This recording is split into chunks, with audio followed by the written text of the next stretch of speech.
우리 가족들과 함께 계실 텐데 옆에 계신 분들에게 이렇게 말씀했으면 좋겠습니다. 인사합시다. 사랑합니다. 사랑합니다. 네, 다시 한번 이렇게 서로 말해볼까요? 예배자가 됩시다. 예배자가 됩시다. 네, 감사합니다. 그 사람의 됨됨이는 특별히 위기 상황 속에 우리가 확인할 수 있습니다. 현대를 살아가는 우리에게 있어서 지금 같은 경우는 사람과 사람과의 관계가 아주 복잡 미묘하게 얽히고 설켜 있습니다. 인터넷 세상이 펼쳐지자 페이스북이나 인스타나 한 걸음 한 두 관계만 지나면 어지간한 사람들은 다 찾을 수 있고 그들의 소식을 접할 수 있는 세상이 되었습니다. 제가 어렸을 땐 그렇지 않았던 것 같아요. 이렇게 삐삐가 나오기 전에 같은 경우에는 그때만 해도 사람들과 손으로 편지를 주고받고 또 어느 정도의 시간이 흘러야 그 소식을 접하기도 하고 시간을 두고 소통하며 관계를 맺어갔는데 지금은 지구 정반대편에 있는 사람들과도 실시간으로 이 소식들을 손바닥만한 핸드폰을 가지고서도 소통을 할 수 있는 시대가 되었습니다. 그래서 때로는 이 정보가 너무 많다 보니까 정보의 홍수로 인해서 어디에 귀를 기울여야 하는지 어떤 내용들을 우리가 주목해서 잘 살펴보아야 하는지 잘 모르고 그냥 눈이 가는 대로 멍하니 계속 보는 겁니다. 유튜브도 마찬가지죠. 내가 그냥 원하는 소식을 하나 봤다가 연관된 것들을 계속해서 클릭해서 보면서 시간을 흘려보내고 있는 것 같습니다. 이런 관계 속에 참 중요한 게 뭐냐면 위기 상황에 처할 때 발휘되는 그 사람의 모습입니다. 좋은 게 좋고 모든 게 다 잘 이루어지고 있을 때에는 전혀 알지 못하다가 그 사람과 나와 어떤 사람과의 이해관계가 얽히기 시작하면 개인이나 공동체의 위기 상황에 딱 맞닥뜨리게 될 때 이 사람이 어떤 사람이었는지가 드러나게 됩니다. 어디에 우선순위를 두고 살았는지, 무엇을 더 소중하게 여기는지 여과 없이 있는 모습 그대로 다 드러나게 되어 있습니다. 코로나19 사태로 인해서 하루 이틀 시간이 지나면서 버티고 견딜 힘이 없는 소상공인들은 그야말로 위기 중의 위기가 아닐 수 없습니다. 그럼 그들만 그렇습니까? 아닙니다. 그뿐 아니라 아주 큰 기업을 경영하는 분들, 또 큰 기업에 다니고 계시는 분들 역시 커다란 고민과 결정의 기로에 서 있습니다. 손실의 범위가 하루 이틀 지날수록 기하급수적으로 늘어나고 있는 상황입니다. 너나 할 것 없이 모두가 다 힘들고 지친 가운데 있는 것이 오늘날 우리의 현실 아닙니까? 이렇게 힘든 시간을 지나면서 리더들은 이 위기를 더 잘 대처하고 대비하고 준비해야 됩니다. 그렇지 않으면 이 상황들을 극복해 나아가는 과정에 있어서 직원들과 또는 회사의 모든 팀원들과 이 상황을 잘 돌파해 나아갈 것인가, 아니면 각계전투로 각자 도생 스스로 살 길을 찾아갈 것인가 하는 두 가지 방법은 전혀 다른 해결책이고 접근법이기 때문입니다.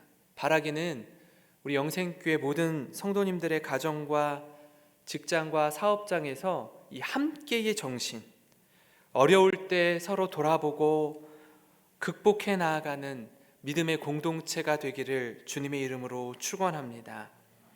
이런 고난의 때에 베드로 사도는 예수님을 묵상하면서 주시는 하나님 말씀을 힘입어 믿음으로 살아가라고 오늘 이 시간 우리에게 도전하고 있는데요. 특별히 베드로전서는 초기 그리스도인에 대한 박해가 굉장히 심할 때 소아시아에 흩어진 그리스도인들을 향해 쓴 편지입니다. 예수님을 그리스도로 믿는 것 때문에 당하는 핍박, 고난과 박해 속에서 부르신 그 자리에서 부르심에 합당한 삶을 살아갈 것에 대해 권면하는 내용인데요. 오늘 읽은 그 말씀은 다른 여러 관계들이 있지만 특별히 주인과 종의 관계에 대해서 주는 메시지입니다. 그 가운데서도 종들에게 주는 말씀입니다. 이 말씀을 통해 예수님이 환난을 어떻게 통과하셨는지, 그리고 그리스도인들은 때로 이 말도 안 되는 상황, 이 힘든 시간들을 어떻게 지나가는 것이 하나님께서 원하시는 삶인지 돌아보고 또 믿음과 인내 가운데 살아가는 우리 교회 성도님들이 되시기를 간절히 바랍니다. 오늘 이 시간 좀 세 가지로 같이 살펴보려고 하는데요. 부르심을 받은, 하나님의 부르심을 받은 자의 삶을 좀 세 가지로 나누어서 보려고 합니다. 그 첫 번째는요, 종의 도리를 다하라는 겁니다. 종의 도리를 다하라. 오늘 읽은 말씀의 18절 말씀을 세번역으로 보면 이렇습니다.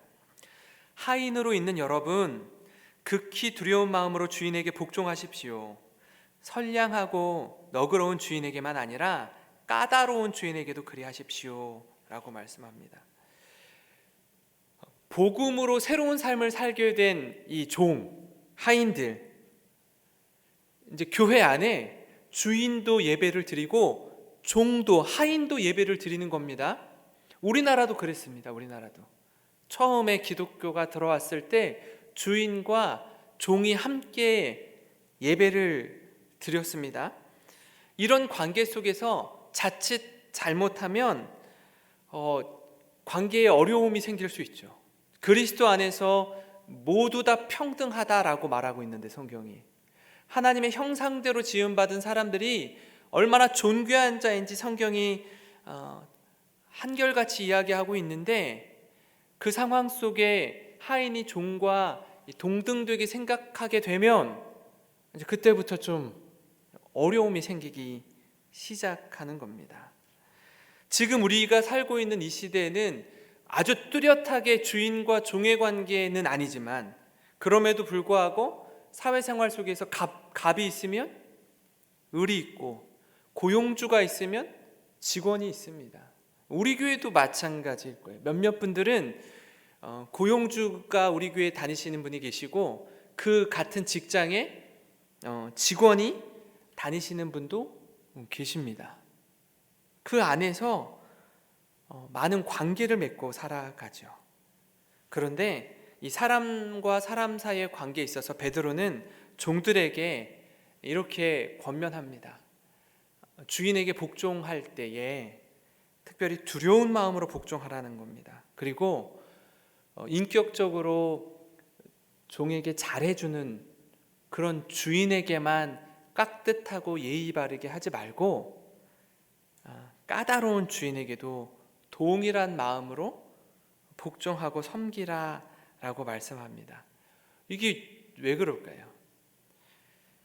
주인이 종에게 대하는 태도를 골라가면서 복종할 건지 말 건지 종이 결정할 권한이 없습니다. 사실은 때로는 불편하고 불쾌하고 심지어 우리가 살아가는 세상 속에 하루에도 몇 번씩 가슴에 사표를 품고 다니면서 사직서를 품고 직장을 나오고 싶은 때가 있지 않습니까?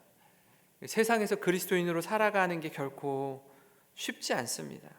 근데 그때 진짜 그리스도인의 삶은 그 대상이 누가 되었든지 그리스도의 성품을 잃지 않고 진실함으로, 성실함으로, 또 두려운 마음으로 섬기라는 겁니다. 그때에 하나님께서 한 영혼 한 영혼을 향한 주님의 마음과 성품을 깨닫게 하시고 그게 능력이고 지혜고 은혜임을 성경이 말씀하고 있기 때문에 그렇습니다. 아마 어떤 분들은 이렇게 말씀하실 거예요. 목사님, 저는 지금 너무 힘든 시간을 보내고 있습니다. 직장에서도 나의 자리가 확보되지 않아서 자칫 잘못하면 퇴사해야 되는 상황까지 몰려 있습니다. 또 어떤 분은 개인 사업을 경영하고 있는데 지금 이 코로나19로 인해서 언제까지 버텨야 할지 버틸 힘이 없습니다. 지금 너무나 힘듭니다 하는 분들이 계실 수 있습니다. 이때 어떻게 해야 됩니까? 그때 베드로 사도는 그 대상이 누가 되었든 종의 도리를 다하라고 권면합니다. 이게 말이 쉽지, 그리스도인으로 세상에서 살아간다라는 것이 이게 어떻게 가능합니까? 그 대답을 두 번째 대지에서 찾을 수 있는데요. 부르심을 받은 자의 삶의 태도는 선을 행하고 고난을 감내하는 것이기 때문에 그렇습니다. 베드로전서 2장 19절과 20절 말씀입니다. 부당하게 고난을 받아도 하나님을 생각함으로 슬픔을 참으면 이는 아름다우나 죄가 있어 매를 맞고 참으면 무슨 칭찬이 있으리요. 그러나 선을 행함으로 고난을 받고 참으면 이는 하나님 앞에 아름다우니라 라고 말씀하는데요. 이 참 관계라는 게 우리 삶에 큰 영향을 미치는데 관계의 이중성이 있습니다. 뭐냐면 내가 좋아하는 사람, 사랑하는 사람과 함께 있으면 시간 가는 줄 모릅니다. 한 시간이 굉장히 짧게 느껴지죠. 하루 종일 데이트를 하고 함께 있어도 그 시간이 굉장히 빠르게 지나가는 것 같습니다. 떠나는 시간이 다가오면 아쉬움이 굉장히 커지는데요. 이와는 달리 싫은 사람, 불편한 사람, 함께 있는 것 자체가 너무너무 힘든 사람과 함께하면 5분이라도 괴롭습니다. 그렇게 같은 공간에서 호흡하고 있는 것 자체가 얼마나 힘든지 모릅니다. 저만 그렇습니까? 모두가 아마 그럴 것입니다. 주인과 종의 관계, 최근에 있었던 그 기생충이나 설국열차나 영화상을 통해서도 기생충은 이 수직으로 계단으로 반지하 인생, 지하 인생, 그리고 이 언덕 위에 사는 사람들의 모습, 계속 더 높은 곳으로 오르려고 애쓰는 모습이 그려지지 않습니까? 설국열차는 이 꼬리칸에 있는 사람들이 머리칸으로 가기 위해서 죽기 살기로 전쟁을 벌이지 않습니까? 이런 관계 속에서 그리스도인인 우리가 종의 자리에 있을 때에, 을의 자리에 있을 때에 때로는 부당함을 감내해야 될 때가 있다라는 겁니다. 손해도 봐야 되고요, 승진해서 밀리기도 하고요, 또 아쉬움이 극에 달할 때가 있죠. 그게 이제 한 번, 두 번 쌓이면 마치 그 쥐도 고양이 앞에서 아주 한 코너에 몰리면 더 이상 갈 곳이 없으니까 고양이한테 덤빈다고, 내가 이쯤 몰리면, 이쯤 힘들면 큰 소리 치고 회사에 사직서를 내고 멋지게 던지고 나오고 싶고 하고 싶은 말이 막 목이 이만큼까지 차오를 때가 있지 않습니까? 물론 우리가 바른 말, 옳은 말을 해야 될 때도 있습니다. 그것이 옳은 일일 때도 있습니다. 그런 자리에서 베드로가 우리에게 요구하는 게 하나님을 생각하며 참으라고 말합니다. 저는 이 부분을 읽는데 너무, 하나님, 이거 참기 너무 힘든데요, 이거까지 참아야 됩니까? 이 부당한 고난을 받을 때에 하나님께로 나아가라고 하는데 이거 너무 답답하고 힘이 듭니다. 억울합니다. 억장이 무너집니다. 어디 가서 소리라도 지르고, 큰 소리 지르고 싶은 마음이 굴뚝 같은 그 모습이 우리의 마음 아닙니까? 그런 이야기를 하면서 베드로가 반대의 상황을 말합니다. 죄를 지어서 범죄를 저질러서 매를 맞고 참는 것과 선을 행하고 고난을 받는 것, 이것을 서로 비교 대조해서 이야기하는 겁니다. 이건요, 죄를 지어서 매 맞고 하는 거는요, 비교할 수가 없죠. 그냥 부끄러운 자리에 서는 겁니다. 앞에 말한 그 고난이라고 말할 수가 없는 거죠. 이거는 선을 행하는 것도 사실 우리에게 있어서는 아주 큰 마음 먹고 해야 되는 것 아닙니까? 근데 선을 행하는 가운데 고난을 받으라고요. 그걸 참고 인내하라고요. 누구를 위해서요? 무엇 때문에요? 그런 인내와 참음이 하나님 앞에 복되고 아름다운 것이라고 성경이 말합니다. 바라기는 이성적이고 또 합리성을 따지는 우리에게 있어서 이 말씀이 되게 낯설게 느껴질 거예요. 그리스도인으로 세상 살아가는 게 쉬운 게 아니구나. 가치의 싸움이고 옳은 일을 선택하는 싸움인데 져야 되는 싸움이구나 하는 겁니다. 저는 그 베드로 사도가 우리에게 권면할 때 이 말씀을 계속 묵상하는데 마음이 좀 답답하고 좀 서운하더라고요. 하나님, 이렇게까지 해야 됩니까? 우리가 예수 믿는 사람이 이렇게까지 손해봐야 되고 이렇게까지 참아야 되는 겁니까? 이거 좀 너무한 거 아니에요? 그런 마음으로 읽다가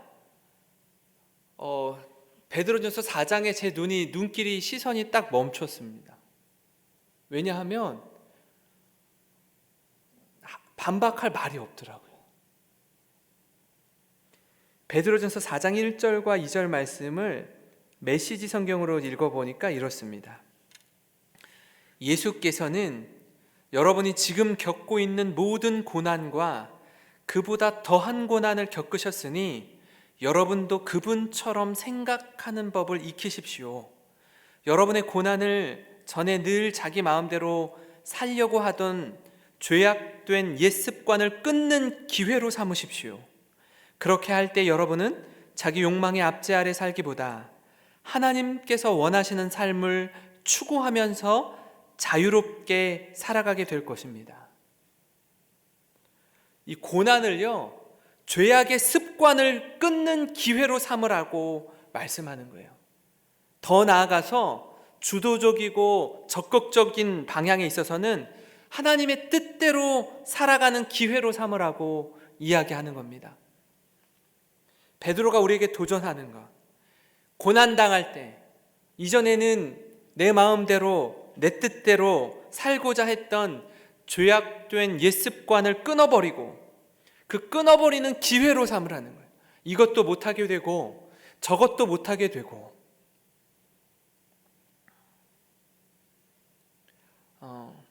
예배의 자리는 나오지 못하지만 영적으로 둔감해질 수 있는 이 시기이기도 하지만 우리 사랑하는 성도님들, 이때에 하나님의 말씀을 가까이 하고 깊이 있게 묵상하고 수요일날 예배 드리고 어제를 이렇게 지나오면서 어제 오늘 지나오면서 많은 성도님들이 그런 말씀을 하시더라고요. 예배의 소중함을 절실하게 느끼는 이 기간입니다.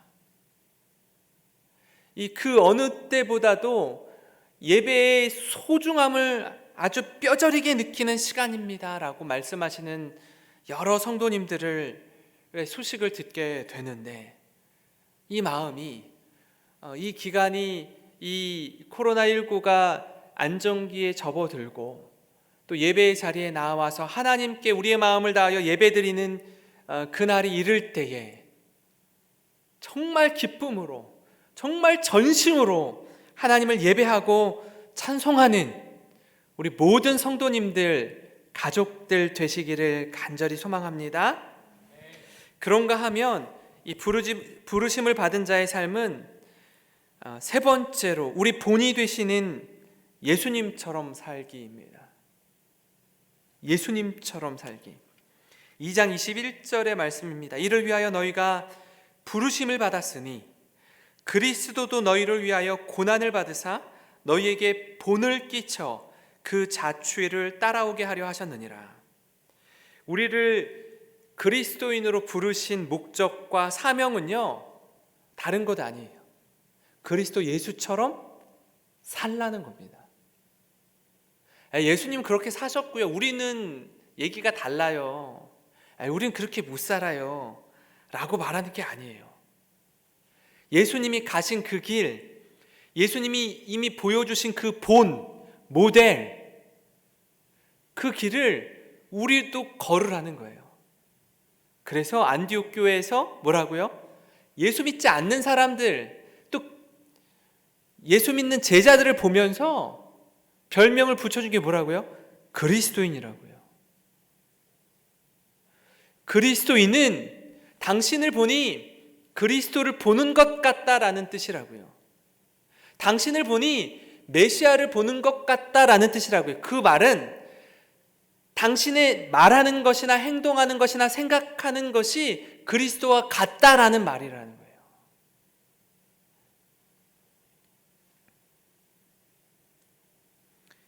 결코 쉬운 말이 아닙니다, 사실. 가장 영광스러운 단어 중에 하나가 그리스도인이라는 말입니다. 지금 읽은 21절 말씀을요, 메시지 성경으로 보니까 이렇습니다. 여러분은 그러한 삶을 살도록, 그리스도께서 친히 사셨던 삶을 살도록 초청받았습니다. 그분은 자기에게 닥친 온갖 고난을 겪으심으로 여러분도 그분처럼 살 수 있음을 알려주셨고 그 방법도 하나씩 알려주셨습니다. 그렇게 살라는 거예요. 살 수 있다는 거예요. 여러분도 그분처럼 살 수 있음을 알려주셨다라고 말하고요, 그리스도께서 친히 사셨던 삶을 살도록 초청받았다라고 말씀하고 있어요. 예수님 우리를 초청해 주셨대요. 이렇게 사는 게 그리스도인의 삶이란다. 아무리 생각해도 쉽지 않아요. 그렇지 않습니까? 우리는요, 이게 가능한가 이게? 예수님 이거 좀 말이 안 되는 것 같은데요. 이거는 불가능한 것 같아요. 우리는 맞으면 때려야 되고요, 손해보면 그 손실을 만회하기 위해서 끝까지 어떻게 해서든지 이익을 봐야 속이 후련합니다. 잘못한 게 없는데 욕을 먹으면 억울하고 분해서 잠이 오지 않는 사람들이 우리 아닙니까? 어떻게 해서든 되갚아줘야 되고 또 그렇게 하기 위해서 밤을 지새우면서 연구하는 우리들인데 이걸 어떻게 감당하라는 거예요, 하나님? 이런 마음이 당연지사이고 우리 인간의 본성인데 그게 잘못입니까? 그렇지 않습니다. 모두 가질 수 있는 마음입니다. 그런데 이런 우리의 뛰는 가슴, 억울한 마음을 진정하고 달래도록 하는데 예수님의 삶을 말씀하고 있습니다. 예수님은 우리같이 주먹을 다른 몽둥이로 이렇게 되갚지 않으시더라고요. 2장 22절부터 25절 말씀인데요, 그는 죄를 범하지 아니하시고 그 입에 거짓도 없으시며 욕을 당하시되 맞대어 욕하지 아니하시고 고난을 당하시되 위협하지 아니하시고 오직 공의로 심판하시는 이에게 부탁하시며 친히 나무에 달려 그 몸으로 우리 죄를 담당하셨으니 이는 우리로 죄에 대하여 죽고 의에 대하여 살게 하려 하심이라. 그가 채찍에 맞음으로 너희는 나음을 얻었나니 너희가 전에는 양과 같이 길을 잃었더니 이제는 너희 영혼의 목자와 감독 되신 이에게 돌아왔느니라. 아멘. 예수님이 보여주신 삶과 죽음의 원리는 한마디로 지는 사역이었습니다. 그저 져주는 삶이었습니다. 우린 누가 욕하면 더 찰지게 욕하고 애매한 고난을 당하면 들이받고 내가 살아있음을 드러내고 싶은 게 우리 본성인데 예수님은 묵묵히 십자가로 그 사랑을 보여주셨습니다. 이게 우리 힘으로 가능합니까? 성도 여러분, 우리가 이렇게 살 수 있습니까? 못 살 것 같습니다. 이렇게 살다간 죽을 것 같고 망해도 10번은 망할 것 같습니다. 그런데 서두에 우리에게 도전해주는 말씀이 있지 않습니까? 21절 메시지 성경을 다시 한번 보면요, 여러분은 그러한 삶을 살도록, 그리스도께서 친히 사셨던 삶을 살도록 초청받았습니다. 그분은 자기에게 닥친 온갖 고난을 겪으심으로 여러분도 그분처럼 살 수 있음을 알려주셨고 그 방법도 하나씩 알려주셨습니다. 나는 아닌데 난 그렇게 못 살겠는데요. 난 그렇게 못 살겠는데요. 이번에 그 대구 경북 지역으로 간 자원에서 간 의료진들과 뭐 간호사관생들은 소위를 달자마자 바로 자원대에서 바로 갔는데 이들의 자발적인 헌신 속에 그들의 가족들이 그냥 보내줬을까요? 열이면 열 다 말렸습니다. 가지 말라고. 당신의 건강과 여러 가지 신변의 보호를 위해서 안 갔으면 좋겠다고 다 말렸지요. 그들이 갈 수 있는 마음이 왜 생긴 겁니까? 나보다 다른 사람을 섬기고 사랑하고 배려하고자 하는 마음, 위하는 마음 때문에 달려가는 것 아닙니까? 이전에도 전염병들은 많이 있었다라고 합니다. 어렵고 힘들 때 놀랍게도 수많은 그리스도인들이 그들과 함께하며 그들의 약함을 품고 치료에 힘쓰고 애썼다라고 합니다. 근데 다른 이교도들은 자기 살기에 바빠서, 도망가기에 바빠서 다 흩어졌다라고 기록하고 있는데, 훗날 그 당시의 데이터를 확인해 보니까 오히려 더 많은 그리스도인들이 생존해 있었다라고 말합니다. 이게 어떻게 가능할까요? 오히려 이교도들이 훨씬 더 많은 죽음을 보았다라고 합니다. 그 현장에 있는데, 그 현장에서 그들을 돕고 섬기는 일에 헌신했는데 더 많이 죽을 것 같고 희생당할 것 같았는데 그렇지 않았다라는 거예요.